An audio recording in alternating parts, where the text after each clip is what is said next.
NBA Straya. How are you going? Yeah, you going? I hope you're right. You should be. Why is that, Jim? Well, it's Wednesday, isn't it?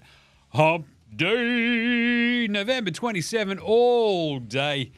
And, of course, I am your host, James Clement. You can see my ugly mug on the panel, the official NBL Supercoach show. You can see me on the AFL Today show. You can see me on NFL Straya. I'm here in the fancy studio, the Sports Today studio, okay, the James Clements Excellence in Podcasting Memorial Studio. And we're here for a fun day, aren't we? What an awesome day of NBA Cup action. That's right, the NBA Cup is back. We had the bright green court in Minnesota. I love that. We're going to wrap up all those games for you. Trae Young's out there getting his team fined. More Sixers Embiid chaos. Anyway, some good stuff. We had Dame time go off again. This was fun. It was a fun day. So we'll wrap those up in the game wraps. We've got yeah, nah. Oh, what else we got? We've got That's on the Knife, Old Mate, No Mate, Spud of the Night, Better Than Lonzo Ball. We've got the yeah, nahs. We've got Unpopular Opinion of the Day, and we've got OUTBACK Takehouse, where we're serving up Offline Girl Take. And I think there's a Shane Hill Shoot Your Shot, Light 'em Up award that I promised yesterday. But also a huge set of game previews for tomorrow because there's 14 bloody games. Because it's Thanksgiving Eve in America. We don't have Thanksgiving in Australia. Just Americans, when they ask you that, it's the funniest. It's like, do you guys have Thanksgiving in Australia? And you're like, oh, you're the dumbest people in the world. I love yous, but God, you're dumb. Anyway, it's good times, great memories. So yeah, plenty of previews at the end of this one for you. So I guess without further ado, let's get into it. Episode 1163 of NBA Straya. Let's go!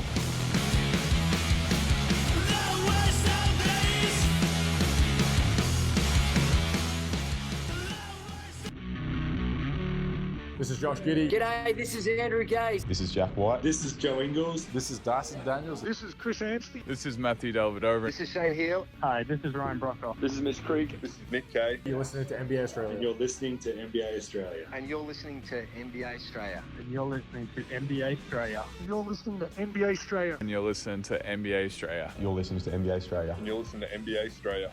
And you're listening to NBA Straya. And you're listening and watching NBA Straya. This is NBA Australia. Let's do it. Watch out for the Shaq Attack. You better watch out for the Shaq Attack, I guess, especially if you're Jalen Rose or Kevin Love. Both copped it from Shaq today. Jalen Rose filling in for Kenny the Jet Smith. That was kind of fun. I enjoyed Jalen there. He just gives him a spark. The thing is, because he's not an old head as well, they kind of just like, look at this young, loud dude. But Shaq was like, you didn't touch the board. Kenny, I'll beat you again. Kenny, I'll beat you. Jalen, you didn't touch the board. Doesn't count. Jalen was obviously clearly just angry. He's like, I touched the board as I was doing the thing on the TV, idiot Shaq. But he didn't want to say that on TV. So anyway, and then Shaq went after Chuck as well. He's like, Kevin Love in the paint. You're looking like Chuck in his last 5 years. And he's like, come on, Shaq. This last 2 years. It was pretty good. I enjoyed that. It's just good. It's a really fun day, NBA Cup as well, when they've got the TNT crews there. So that was fun. Right, let's start today's show the way we start every show here at NBA Australia with the daily whoosh. It's a whip around, Jim. Yeah, that's right. Trae Young. Well, do you reckon he was faking an injury so he could attend his daughter's birthday? I mean, you take one day off because it's your kid's birthday, and you get fined $100,000. Brutal. So the NBA fined the Hawks $100,000 for violating the league's player participation policy in connection with Trae Young missing the NBA Cup game on November 12 against the Celtics. His daughter's date of birth is the 13th, because like if you go back a year, it's him on Instagram with the newborn baby. Oh, so yeah, he might have been having his kid's birthday and copped $100,000 fined. Apparently, he is actually dealing with an actual injury. So the weird thing is this is 2 weeks later. It's like, what is going on here? It's bizarre. A 2-week investigation. It's like some sleuth just going, oh, I wonder if he's actually got a sore hammy. It's ridiculous. But anyway, good on him. Meanwhile, Joel Embiid is just like, I'm always hurt. I suck. And the Sixers like, yeah, he sucks. He's always hurt. Speaking of which, some interesting ones from out there in the ether. Joel Embiid's professionalism has been questioned consistently around the league and within the 76ers organization, according to Sam Amick, which is pretty funny. speaking of which, Embiid, Paul George, and Kyle Lowry are out for tomorrow's game against Houston, and Caleb Martin is questionable. Oh, good. At least Paul George apparently was in practice. The rest of them weren't. So read into that what you will. Speaking of other injuries and coming back, Chris Middleton. He's a Kate, not a Pippa. He's completed his first 5-on-5 scrimmage, which is kind of nice since his ankle surgeries. So the Bucks reckon he could come back anytime after Thanksgiving. He's been cleared to play, but obviously has to get his sort of, basketball wind, get his game fitness, his court fitness up to scratch, and away we go. Which is good, because the Bucks are looking very, very, very handy right now. Just saying. And then finally, Jay Crowder. Remember him? He's going to sign with the Kings, apparently. Because the Kings are like, we've got nobody, dude. We've copped a bunch of injuries. We've got no one. It's like, Jay Crowder's like, hello. And they're like, I guess you'll do. Right, let's do some game wraps from today's awesome slate of games, including an embarrassing Lakers loss. The Lakers stink in second halves. Let's do it. Game wraps, game wraps, game wraps, game wraps. Hey, Chicago beat the Sands hell out of Washington because the Wizards, as I said on the walk and talk this morning, the drop-off picks. It's the slob Wizard versus the actual Wizards, and the actual Wizards stink. So, good win for the Bulls. Wiz led early, and then the Bulls just reeled him in and ran away with it, kicked the crap out of him in the second quarter and ran away with it. Alexander Sarr had 20 and 7 and 3, 4 or 5 from downtown. His best game as a rookie. Very nice to see. But 127-108. The Bulls kind of just kept pushing this up and up and up and up. And the Wizards, without Jordan Poole and like relegating Bub Carrington to the bench, bit of a weird one. So 23 and 7 for Kuzma. They, in an amazing twist, this is going to pop up again in a second in the Spud of the night. But I think this is an NBA Straya first. They had 3 separate players shoot the magic number, which has never before happened in recorded NBA Straya stat history that I can remember, which really goes back about a week and a half because my memory's shot.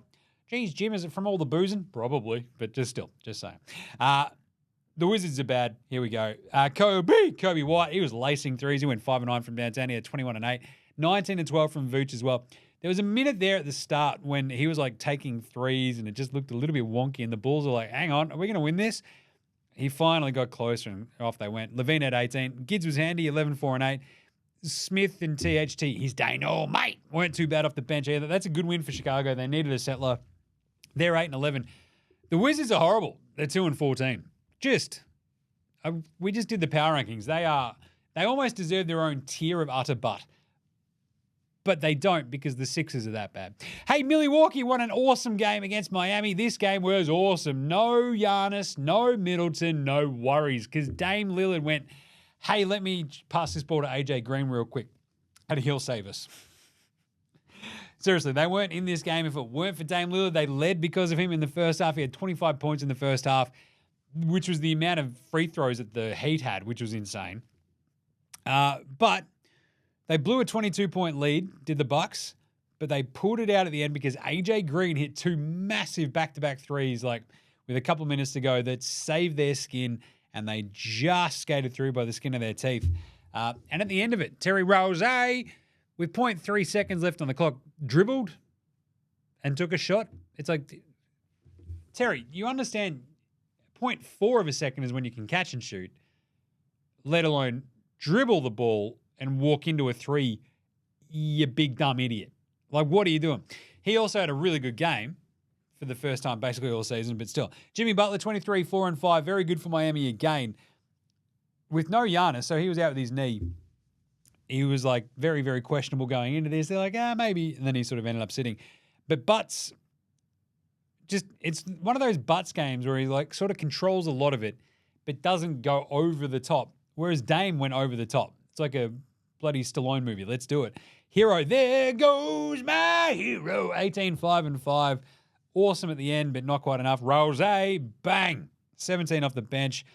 Don't mind the look of him off the bench.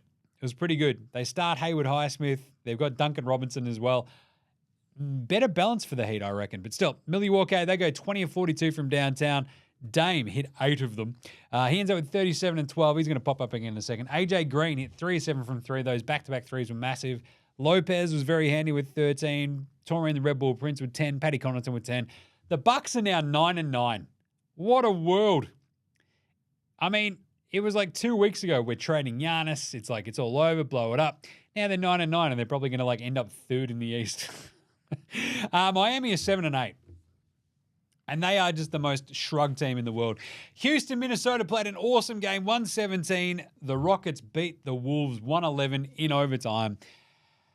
Shouldn't have gone to overtime, but there was a moment there for the Rockets where, I love this green court. It was awesome. Anyone who complains about the courts being too colorful is an absolute killjoy and blow it out your nose. Because the worst one is like when you go to the Utah court and it's gray and you're like, this is a piece of shit. Give me that green court every day of the week. All I'm saying as well, we just need multicolored balls because it'll be way more fun. Oh, yes. Rockets blew an 18-point lead, though. Why and how did they do that, Jim? Well, they didn't score a field goal for over 6 minutes in the fourth quarter. They missed 10 straight shots. It was ridiculous. Wolves came flying back, had the lead, should have won it, then decided to miss a bunch of shots. McDaniels couldn't buy a bucket. Van Vliet saved their ass in regulation with a massive three, and then there was like a Thompson hit the next bucket as well. Ties it up, and they just get it to overtime, and they skate through. Ant-Man's game winner just like rims out. You're like, that was so brutal. But in the overtime, you got Şengün finally waking up and hitting a couple of really big shots, and Thompson hits a massive dagger as well. And the Wolves' defense just has these lapses where you're like, having Gobert doesn't solve every issue you have. But when you had Cat, your defense was amazing. This is an interesting conundrum you found yourselves in, isn't it, Wolves? And their big problem is Dante DiVincenzo's been shithouse. Like, there's not a giant amount more you can sort of say about it. So much about this, like, trade was like, we need a wing stopper, 3-and-D dude who can come in, do a little bit of everything next to Jaden McDaniels, next to Gobert, alongside Ant, and alongside Mike Conley. And Dante's been shit. It's chaos. And their depth is fucked because they've got like Nicky Alexander-Walker, Naz Reid, and fuck all else it feels like a lot of the time. Whereas Houston, as I've said, they've almost got too many dudes. So their defense, like this is the thing, the Wolves defense has so many lapses where it's like, oh my God, why was that so easy for the Rockets? Then they put a lid on the fucking top of that, basically on the Rockets bucket for that 6 minutes. And then the Rockets went, fucking let's just crack out our D a little bit more and just ruin their fucking lives. Like Thompson was causing all sorts of havoc. This is really fun. Wolves only went 9 of 38 from downtown. They're going to get another shoot. Well, they need Dante to hit some fucking shots first and foremost. And Ant-Man had 29 and 10 rebounds, but he had 3 blocks, 3 turnovers, shot 8 of 22, 3 of 12 from downtown. I'm no math magician, but I'm pretty sure that's 25%. That's not good. 21 and 6 for Julius, 19 and 7 for Naz Reid. Nicky Alexander-Walker, 13. Rob Dillingham was really fucking good, though. Like, that's kind of the thing when you go, Wolves, we need depth. And Rob Dillingham's like, hello, I'm a rookie, but I'm good. He was fan-fucking-tastic. 12 points. Dante was bad. McDaniels was horrible. Wolves, what are you doing? You're killing me. Houston, meanwhile, had what? Fred VanVleet shooting fucking flames out of his ass for a big chunk of this game. He ends up with 27, 8, and 11. Shot 10 and 25 from the floor, but 6 of 12 from 3, including that massive 3 at the end of the fourth. 22, 10, and 11 for Big LP Şengün. Not bloody bad. Had a couple of weird fucking, I'm going to shoot this 3. Check it out. Clank. Moments that really fucked him in that empty stretch in the fourth. But still, 22 for Dylan Brooks. He went 4 of 7 from deep as well. 19, 7, 3, and 2 for Jabari Smith. He was actually really handy. Just saying. Amen Thompson had 15. He and Tari Eason had 6 steals between them. They rule the Terror Twins. Minnesota are now 8-9. Houston, they win the group. That's right. They've won the group. The group stage is done for them. They're 13 and 6. They go to the knockout stage of the NBA Cup. They win Group A in the West because they've got a plus 55 point differential.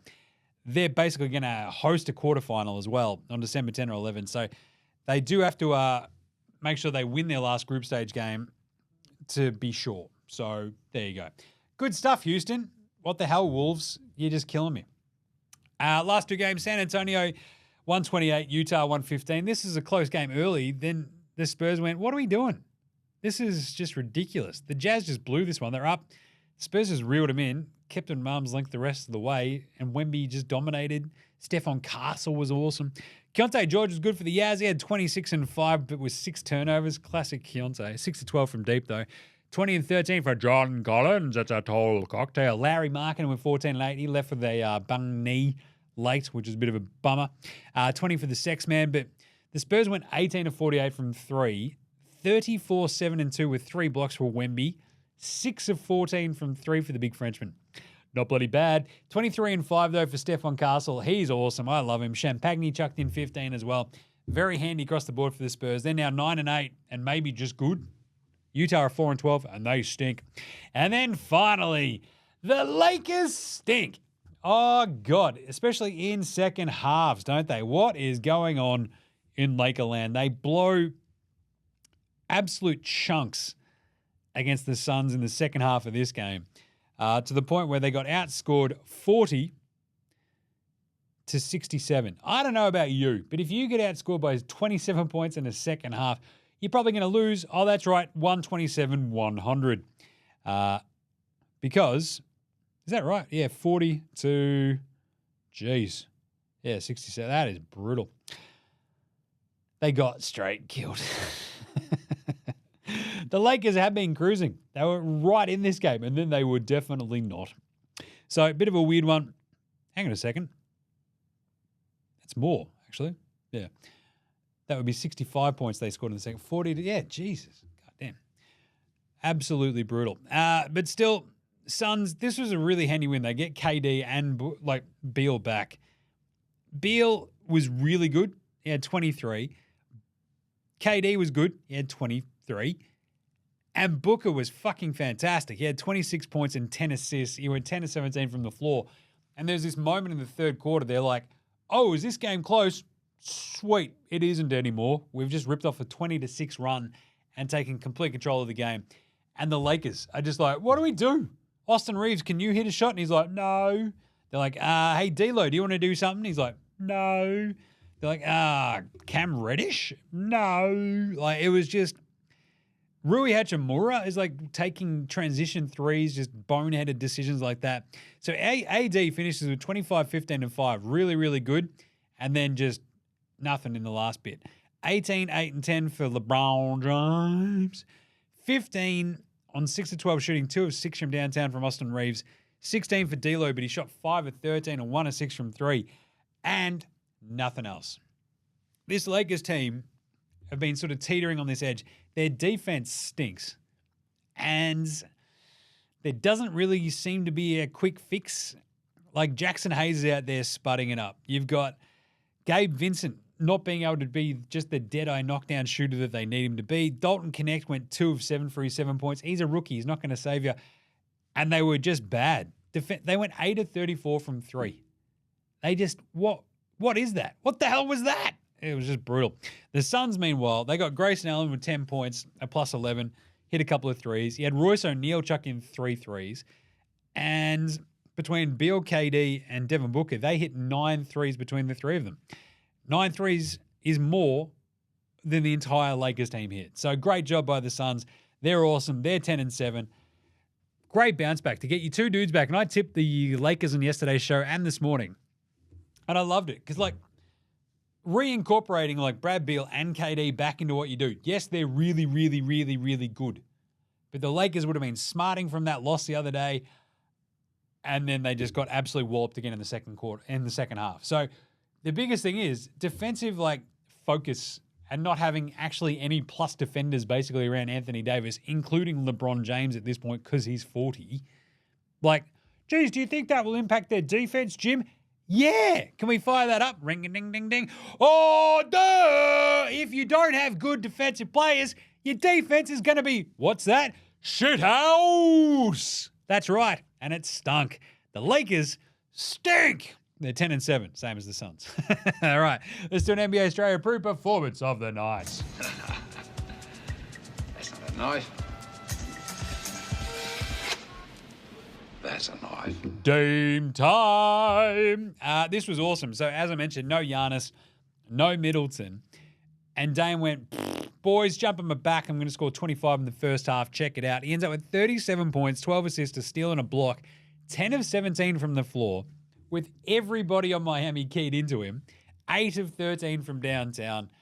absolutely took the Miami Heat out behind the woodshed and wailed on them. It was awesome.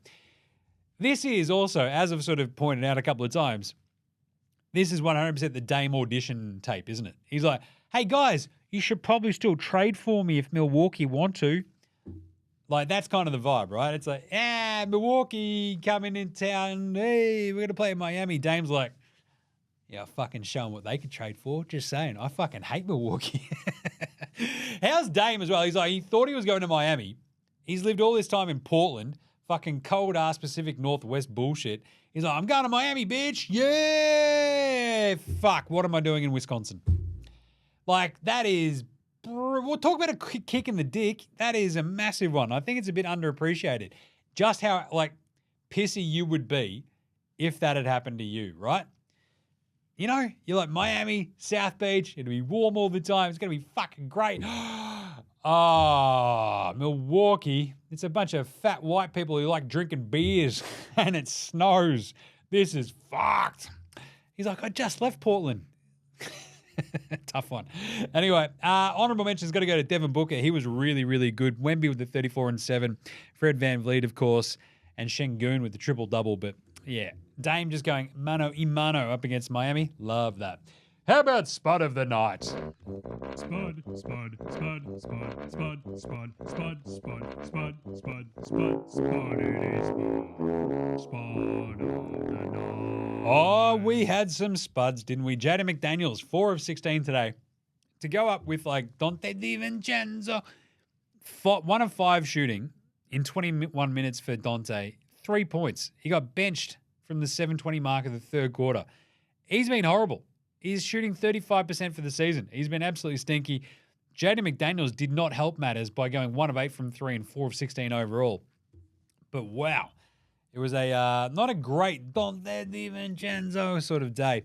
But in terms of other Spuds, I mean, everybody else on the Lakers essentially not named Anthony Davis or even basically LeBron. But my favorite one today, like we had 0 of 5 for Kevin Love, as Shaq pointed out, looking like Chuck in his last few years. You had the 1 of 9 for Gary Trent Jr. And like this is one of the ones that hurts my heart because I thought Gary Trent Jr. just landing in Milwaukee is exactly what they need. Yes, just another handy shooting guard who can fill it up when you let him go. This is the exact time he should have been letting it rip and just having a crack, and he missed every fucking shot, basically. It was brutal to watch. 1 of 6 for Johnny Uzang. Trae Jones, 1 of 6 as well.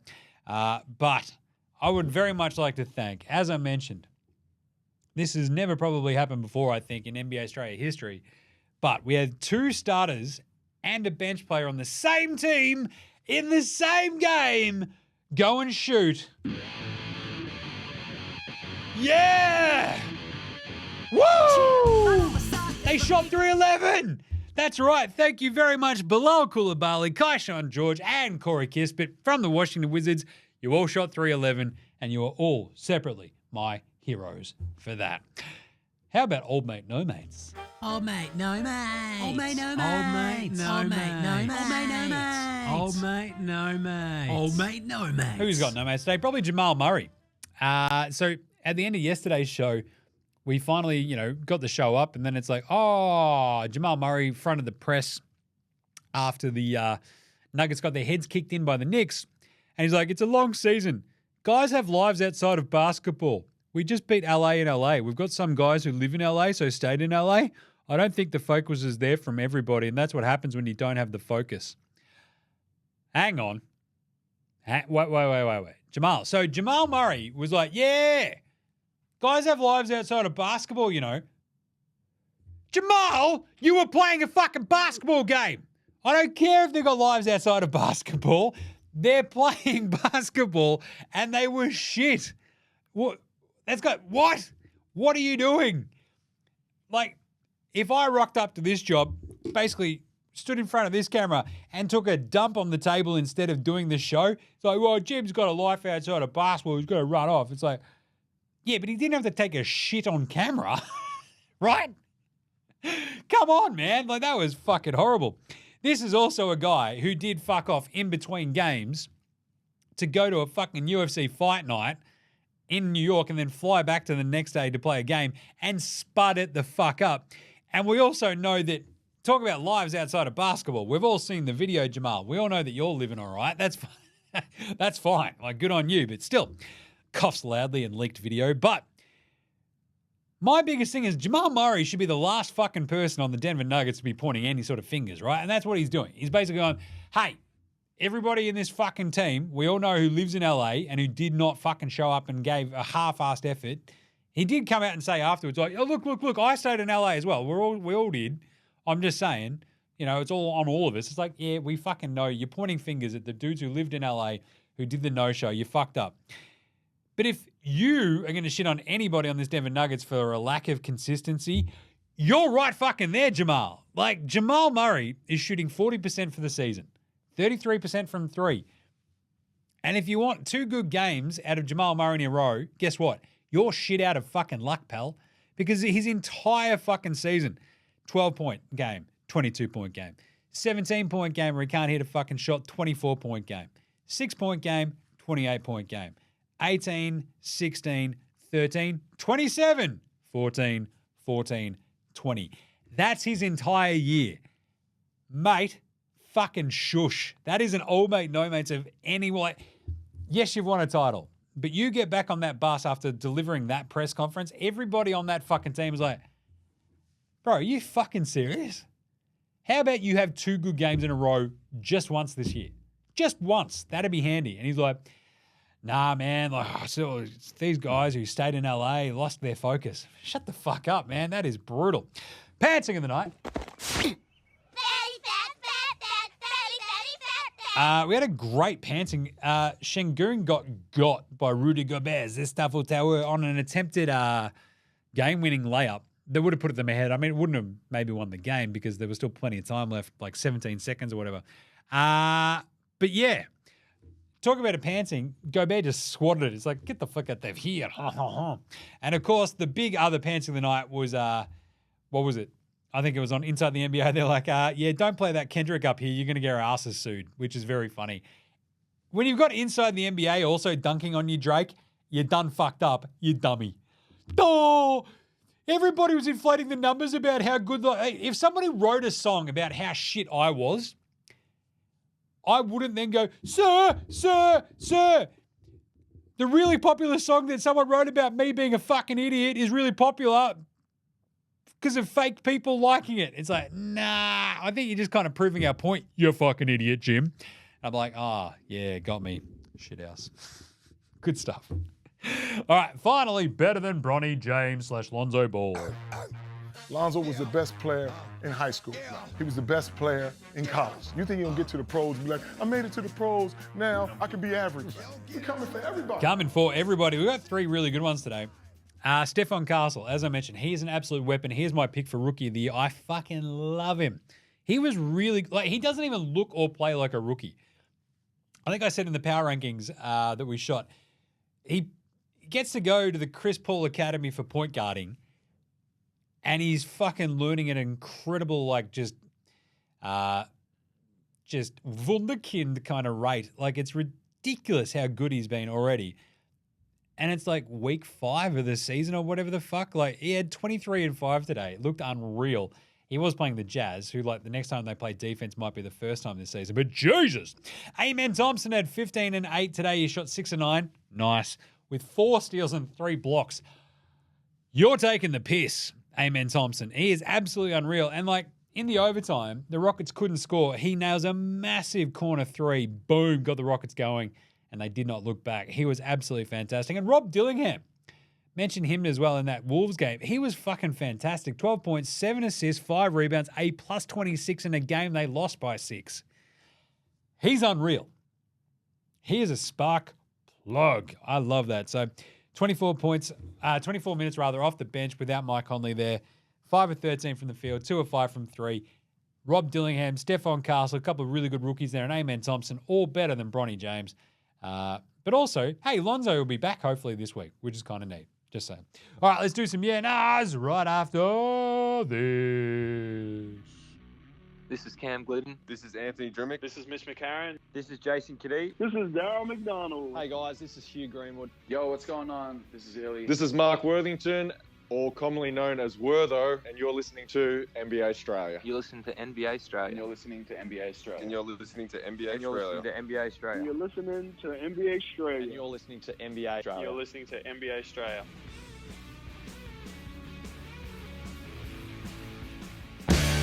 All right, let's do some Yenas. I got some good listener ones today. Dave Brown. Love me some David Brown. Absolute legend. Davey Boo. Hey, buddy. Seriously, is there anyone more annoying than the TD Garden announcer? Man, his voice is worse than a cheese grater across the ball bag. Cheers, Dave. There's no one worse. But I think my favorite thing about the Celtics' entire presentation is that it is so local. It is so parochial. It is exactly what you expect a Boston Garden crowd announcer commentary combo just to be like. And it's when you've been there, it's amazing. You're like, this is fucking nuts. We were there. I've been there for a bunch of games, but there was one where they lost to the Hornets. I was sitting right near Michael Jordan, when he owned the Charlotte Hornets, probably the Bobcats back then. And I reckon, before they did the name switch. And he was right there, and they fucking beat the Celtics. This is, 2015 or some shit. And you're like, this is nuts. And everybody, it was fucking middle of winter. Everybody was so angry. It was awesome. And the announcers are still getting riled up. And every time you watch the Boston broadcast in the olden days, when they had Tommy Heinsohn and Mike Gorman and stuff, you're like, this is great. They all fucking just Tommy obviously just screaming at the refs and everybody. Now they've got Scal and Russo and stuff like that. They just sort of cycle through the who the play-by-play is guy, depending on when Ryan is not there. But either way, it's a great combo and I love it. Scal is an acquired taste, but that's exactly what your local commentators should be. I think they should be an acquired taste. There are some of them that are a bit fucked. I'm looking at you, Philly, and Golden State. But yeah, Boston is hilarious. And I think I want more places to lean into that. I think it's awesome. So I'm here for it. I need Dave, though. But yeah, it is cheese grater on the ball bag if you're not expecting it. Brett P. This one. Jim. The NBA Cup should push through to the All-Star break, and people in the dunk contest have to be from the teams from the Cup squads. You know what I'm going to say here. Yes. I want, as we're getting to this pointy end of the fucking NBA Cup, you're Houston have already won their group. It's fucking stupid. Why is this only going for 5 weeks? It's the dumbest thing in the world. I know, as I said yesterday, we're sort of just greasing the skids. It only started last year. You got to get everybody used to the idea. But fucking hell, if you want this to keep on going and just have awesome random nights, well, the Tuesdays and Fridays over there. So our Wednesdays and Saturdays. Crazy courts. People fucking caring about regular season games. It should go through to January. It could go to fucking February. I don't care. As Brady P says, get it to the All-Star break. I'm like, yes. Why not make it a 2-week All-Star break? Have the fucking Cup final in Vegas before the All-Star game or whatever, a week later or some shit, and give these dudes a little bit of an actual rest. I don't know. We can sort of nut that one out. Ben Leckie, Benny L.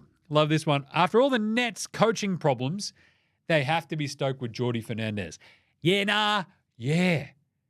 I don't know how much folks are watching the Nets, and you know that I watch a bit of the Nets more so than anybody else, not just for Benny Simmons, but I've got a soft spot in my heart for how shit they can be and how much I love just ragging on them.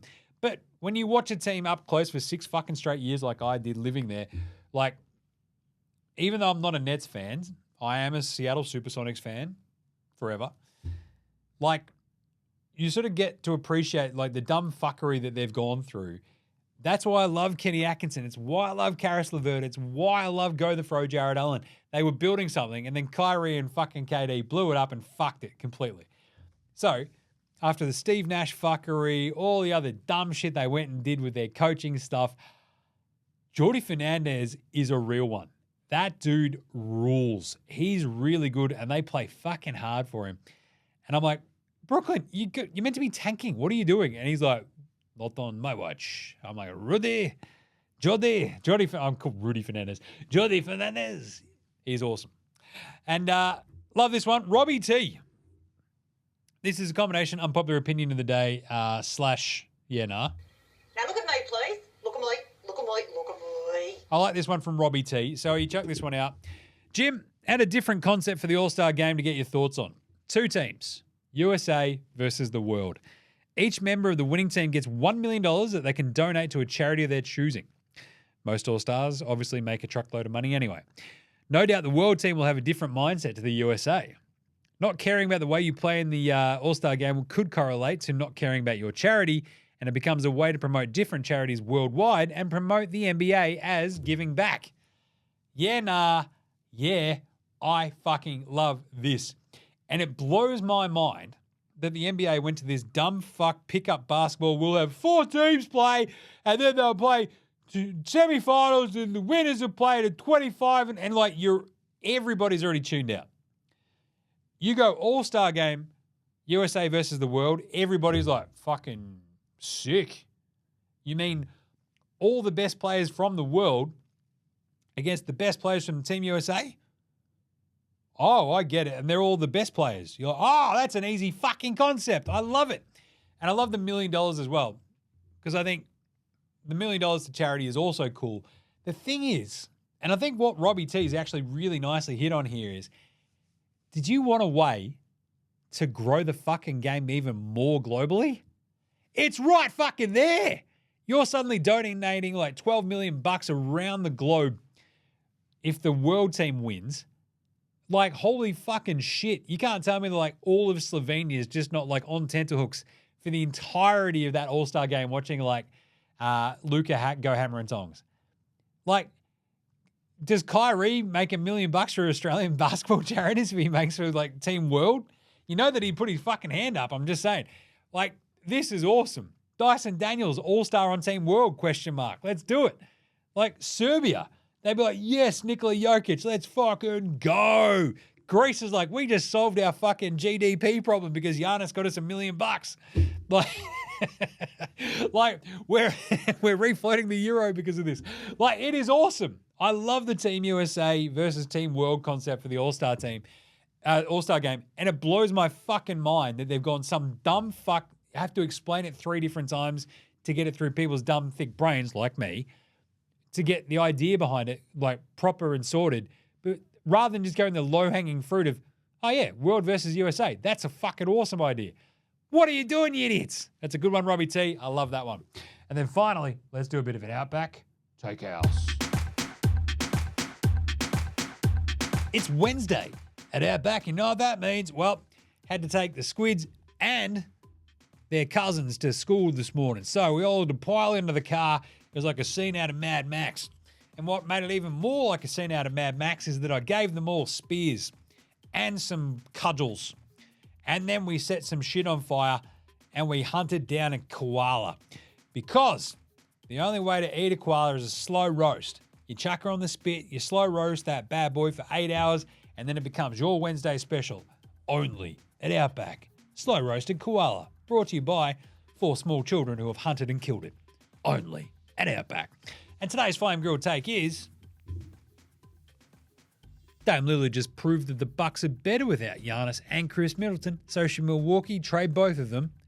Yeah, they should. Only at Outback. Dame Lillard just recreating Portland and going, actually, fuck it. We don't need Giannis. Trade him. Get me some awesome role players. And we're going back to the promised land. It would be funny, right? Prove me wrong. All right. Let's do it. Australian Player Watch for November 27, Big Wednesday, where Josh Giddey, the 127-108 win against the Wizards. Gids was pretty handy. 11 points, 4 rebounds, 8 assists. Very nice. But most importantly, he had 1 steal as well. Not bad. Trying to be his mate Dyson Daniels for a second. He shot 2 of 6 from the floor, 0 of 1 from 3. He went 7 of 8 of the free throw line. And that's always been like a weird sort of like hitch in Giddey's game of like every so often he can force his way to the line and it can be a bit hit or miss. If he's solidified the free throw part of his game, the shooting will follow. The three-point shooting's already improved. Let's go. I love this for Gids. That was a good game.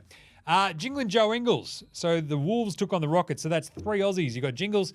He is nursing an injury at the moment, which stinks. So he's day to day. And obviously didn't get out there to play against our man, Rock'em Sock'em Block'em Jock'em Landale, who obviously did get out there. So Joe Ingles is nursing a calf injury, so he didn't dress for this game.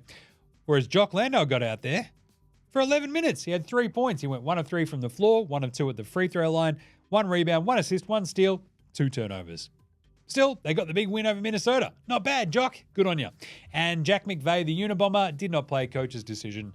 That's okay, buddy. We still believe in you. And that was it for the Aussies. Luke Travers is out there crushing in the G League, though, for the Canton Charge, which is kind of nice. And Paddy Thrills also copped a did not play coach's decision against the Spurs. Again, how many times do I have to tell them? Utah, do you want to beat the Spurs? Well, not really, Jim. We're tanking. Okay, then don't play Patty Mills. But if you want to win, okay, maybe we want to win this one, then play Patty. It's against his old team. He would crush it. Anyway, that was a bad loss for the Yaz anyway.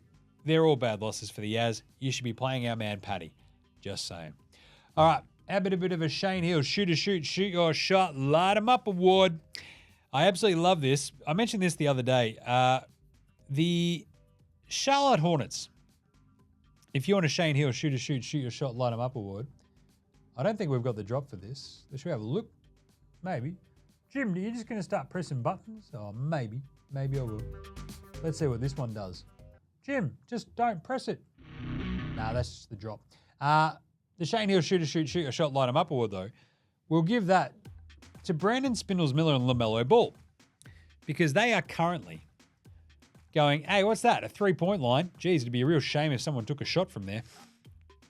They are combining to average 22.7 3-point attempts per game between the two of them. The most threes that Steph and Clay ever combined to take was 22 a game. They're at 22.7. That is absolutely amazing. LaMelo's averaging 31 points a game. Brandon Spindles-Miller, 19.8. And they are shooting an absolute shit ton of them. So at the moment, LaMelo's at 12.7 and Brandon Spindles-Miller, he's dropped down to 9.7 after I wrote this down. But that is historic kind of gear. They are right there. And that would still make it, 22.4. So still above Stephen Clay. It's unreal. I love it. The shot that LaMelo hit, the one-legged step back after, oh my God. Absolutely absurd. All right, let's do it. Should we do a bit of a Paddy Mills Game Day Ball or Game Day Twitter check-in, question mark? How about a bit of Dyson Daniels? There he is. Dyson just showing us in his hotel room. He's watching a bit of Tyrese Proctor on the telly. That's pretty good. Oh, that's actually very cool. Tyrese Proctor stopping, dropping dudes. So very cool. Good job. It's good to see Dyson game recognized game. Jock Landale's also posted just a picture of him in the long coat, looking pretty sharp. Beanie, sunnies on, hoodie as well. And then the nice sick, that was his bucket from today on the awesome spew green court. The lime green, spew green of the, I love that court of the Wolves. It was really, really good. Just saying. Righto. Let's do some game previews. Game previews. Game previews. Thanks, Inadvertent Bane. Not a problem, Jim. You excited for tomorrow's 14-game slate? I am. So this is the Thanksgiving Eve slate because the NBA is a bunch of cowards where they're like, oh, well, we'll let the NFL stay all and have Thanksgiving. We've got Christmas. And the NFL's like, fuck you, we're also taking Christmas. And the NBA's like, oh, please don't. Bunch of cowards. Anyway, good on them. They've got 1 million games tomorrow. It's going to be awesome. We have Atlanta at Cleveland. Cleveland are 12.5-point favorites. Atlanta, look, on the road, we've seen them play pretty tough against the likes of Boston, who they beat. Even without Trae, with without him. Like, if he's not going to play this one, who knows? He played last game. I still think Cleveland can absolutely smash rate them at home. I'm going to take Cleveland minus 12.5. It's a big, big, big line. But the Cavs, look, they've got the size to sort of negate a lot of the Atlanta advantage. Like, Clint Capella and Nyeka Okongwu haven't been playing great anyway, so I think Cleveland can demolish rate this Hawks team. So give me the Cavs. Donnie Mitchell, Darius Rucker, Judy Garland up against our man Dyson Daniels, Trae Young and co. I think Cleveland have a field day. Portland go to Indy. Portland haven't been that great. That was a horrible loss they had the other day. They are 10.5-point underdogs in Indy. Indy's defense is wildly suspect. And Indy, against a really, really hamstrung New Orleans team the other day, only scraped by to win by 4 or 5. I'm going to take Portland plus 10.5 against Indy if we get Scoot and our big man Donovan Clingan. Because if they don't play, I don't know if their depth is good enough. If they do play, Portland will be right in that. Chicago go to Orlando. Wow, that's going to hurt. Chicago, look, on a back-to-back, this is a tough ask. Orlando are really, really good. Orlando could absolutely smash rate Chicago. I do wonder, is this a bit of a revenge game for Vooch against his old team? Maybe. At the same time, Orlando are wow, we don't really have too many big dudes. I think Orlando will still be fine. I reckon it'll be really tough for Chicago's horrible defense to slow down Orlando's offense. If France gets going, this will be over. So I'm going to take Orlando minus 10.5. Big line, but Chicago they smashed the Wizards today. They could probably turn around and get smashed pretty easily tomorrow. Just saying. We have Houston at Philly. We've already talked about how Embiid, Paul George, Kyle Lowry, Caleb Martin might be out as well for the Sixers. So the Rockets on a back-to-back. Rockets might lose a bit of concentration. They play in Minnesota. They're changing another time zone. I worry about this. I think Houston can win this. But 5.5, I might take the Philly plus 5.5. Jared McCain, Tyrese Maxey. The Houston defense should still probably travel, but they are just doing a lot of flying and not much time, right? So it's just a hard ask, I think, for Houston to back that one up. I'm going to take Philly plus 5.5. Miami, they go to Charlotte. Miami on a back-to-back. Charlotte, as I mentioned, 22.4 threes per game between LaMelo and Spindles Miller. Charlotte aren't bad at home.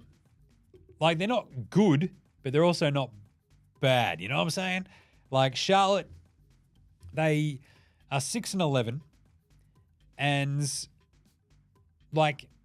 every time they have these random games at home where you're they're playing a better team, they put up a really good fight.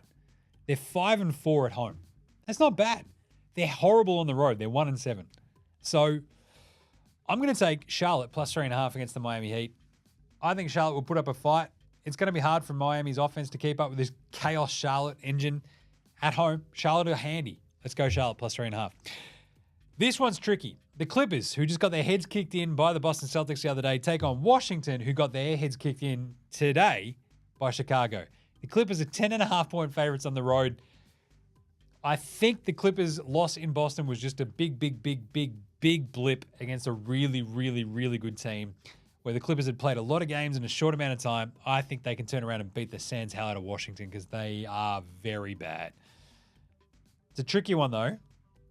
And I was tempted to take the Washington plus 10.5. But remember, when they lose really badly. So let's go the Clippers. The Knicks go to Dallas. How good is this game for Thanksgiving Eve? I can't wait for this one. Kyrie up against Jalen Brunson. But you know what this is going to be? Jalen Brunson revenge! I am going the New York Knickerbockers of New York City minus 3.5 in Dallas. You know that Brunson's going to want to show up and show out up against his old team. The Knicks looked awesome against the Nuggets the other day. They looked horrible against the Jazz the other day. But Dallas, look, a really, really good couple of games for them. They blew that stupid Miami game the other day on the weekend. Dallas have looked good, but I'm still going to take the Knicks minus 3.5. They are awesome on offense at this point. Dallas, just a little bit still sketchy. Clay, question marks. Kyrie, awesome. Can Spencer Dinwiddie play 2 good games back-to-back? Probably not. We're going the Knicks. Detroit basketball go to Memphis. Now, we know that Memphis play really hard. And Detroit are sneakily okay. Detroit, 4-6 on the road. They just play tight games. And the tough part is without Cade Cunningham, well, he's still a question mark, but I don't think he'll play in this one with his bung hip. 8.5-point underdogs are Detroit. They only play tight games. That's what they do. And the 102, but the thing is, they lost 111 to 100 on the road to the Magic the other day. And I kind of feel like that's a little bit of a similar kind of game. Memphis just play really, really hard. 8.5. I want to take Detroit, but I think I'm going to go with Memphis. They've got Jar back. Triple J was looking really good the other day. Desmond Bain hasn't been able to hit a shot. If he gets going, Detroit might get a little bit cooked. It's a hard one, and I love me some Detroit, but we're going to go Memphis minus 8.5. Toronto, go to New Orleans. Oh, geez, Jim. New Orleans have got nobody in their utter butt. They are. But they are also getting DeJounte Murray back. And you also know what Toronto have not done this year? What's that, Jim? Win on the road. Seriously, they have not won on the road all season.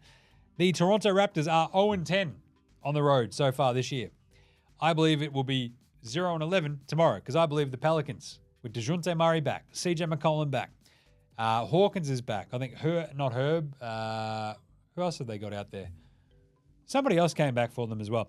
If Spindles Ingram is good to go, they should smash rate them. So I'm going to go the New Orleans Pelicans, who, despite being 4-14, do still have a lot of talent. And with DeJounte Murray probably on the way back, like they played the Pacers pretty tough the other day. They only lose by 4 on the road there. And they have Trey Murphy back now. So I think they should be all right. Jordan Hawkins did play again the other day as well. CJ back. Let's do it. We're going the Pelicans. Sacramento, go to Minnesota. Minnesota having played today. Can the Kings get another win? They've had 2 rough losses back-to-back. I think Minnesota might win this, but I think Sacramento as 4.5-point underdogs, keep it close. We're going to take Sacramento plus 4.5 in Minnesota. Minnesota pull out a very close win, I reckon. Going to be an awesome game, though. Ant-Man versus Fox. Let's do it. But I'm going to take Sacramento because a little bit of rest. Off they go. Lakers Spurs. Wemby versus AD. It's the basketball playing pterodactyl game. I like this. The Lakers are 1.5-point favorites against the Spurs. Really? Okay. I'm going to take the Spurs plus 1.5 because LeBron James and the Lakers have looked horrible. The Spurs don't look too much shot, but the Spurs do have these random games where they pop off and just like beat a really good team. They beat the Warriors last week out of nowhere. And you're like, what the hell was that? Wemby, if he plays, I love the Spurs. Let's do it. Denver, go to Utah. Utah on a back-to-back. Probably without Lowry, I'm taking Denver minus 9.5. You know that there's going to be a massive, massive Michael Malone fire lit under their ass. Jokic is going to take it out on somebody. That somebody's going to be Utah. Jam and Jamal Murray, all the shit that I talked earlier, watch him come out and have an awesome game as well. Denver minus 9.5 against Utah. Brooklyn, go to Phoenix. Phoenix playing on a back-to-back. I don't know if they'll risk Beal again. Maybe KD rests this one as well. I'm taking Brooklyn plus 7.5. KD actually doesn't rest usually sometimes. But either way, I'm taking Brooklyn plus 7.5. They just play games really, really tightly. They beat the Kings and the Warriors on a back-to-back on the weekend, on the road, and now go to Phoenix with the Suns on a back-to-back. I don't mind the Nets' chances. Like Cam Johnson against his old team, Dennis Schroeder, Ham Drummond, Rondo, Ben Simmons. Who knows what's going to happen? Brooklyn can keep it close. They've played other teams pretty tough. Let's go the Nets plus 7.5. And then finally, the jewel in the crown tomorrow, OKC taking on the Golden State Warriors, SGA versus Steph Curry. This should be awesome. We are taking OKC. There's no one on the Warriors. They don't have a big dude that could punish the Thunder. The Thunder now have Isaiah Hartenstein anyway. So I love the Thunder in this one. They're 2.5-point favorites in Golden State. What a state we live in. It's amazing. I love the Thunder. We're going the Thunder minus 2.5 because they are the best team. One of the 2 best teams in the NBA right now. With apologies to the Celtics. It's the Cavs and the Thunder. Celtics are really good too. But still, maybe top 3. All right, there you go. What an awesome slate. So we'll also have the walk and talk tomorrow morning. The drop-off picks vibes. We'll probably have our 4 favorite from that huge slate. So tomorrow's show will be all that, all 14 games. And then there's no games on Friday because that's their Thanksgiving. So what we'll do on Friday is we'll basically do a 5 favorite teams, all that sort of stuff on Friday, and then set you up for the rest of the NBA Cup on the weekend on Friday's show. But tomorrow is going to be chockers, so I can't wait for that. So we will be back on deck tomorrow. That's what we do here on NBA Straya. It's bloody daily. There's no screwing around. We're not here to fuck spiders, just saying. In the meantime, make sure you're following NBA Straya on Twitter, Facey, IG, TikTok, and of course YouTube. Get around the YouTube. That's why we do this thing. It's on camera right now, so it's all good. Get around NFL Australia with myself and Gaz. That was a fun one this week. If you haven't subscribed to NFL Australia, what are you doing? You're taking the piss. Just go help a brother out. Also, the same thing goes. Make sure you've rated, reviewed, subscribed, left a comment. Just do something, would you? Help a brother out. Apple Podcasts, Spotify, on YouTube Music, whatever app you use on your Android phone. It really does help. It'd be much appreciated. Thanks, man. I'd give you a lot of thanks because it's Thanksgiving. See what I'm saying? Also, get around the rest of our shows. The AFLW Today Show. It's grand final week. They've got a huge preview. They did the Monday wrap. They've got the big preview coming up. Lots of stuff going on. Really good interviews as well. The Cricket Today podcast. The boys lit into the Aussies. Enjoyed that a lot. They smashed it. They crush it with all your cricket gear. Football Today podcast as well for your soccer. And hold all tickets for your GGs. Also, big thanks always go to From Oslo for the intro and outro song. They Rule. So do House Hats, Joshua Delarantis, Fascinating Goldmines, Ramshackle Army, Iowa, Section 8, Green, and Dozers. They are behind all the tunes you hear throughout the show. Smash them all at Bandcamp, Triple J Earth. However you listen to your tunes, Spotify, Apple Music. Support Australian bands, would you? We do. That's what we do on NBA Straya. Speaking of which, I'm going to be at like a bunch of gigs next week. What do we got? Frank Turner, 311, Good Things. God damn. Bunch of stuff going on. Anyway, we'll talk about that next week. It'll be fun. All right, but we'll see you tomorrow, you dickheads. This is NBA Straya saying, look after yourselves, would you? And let us know.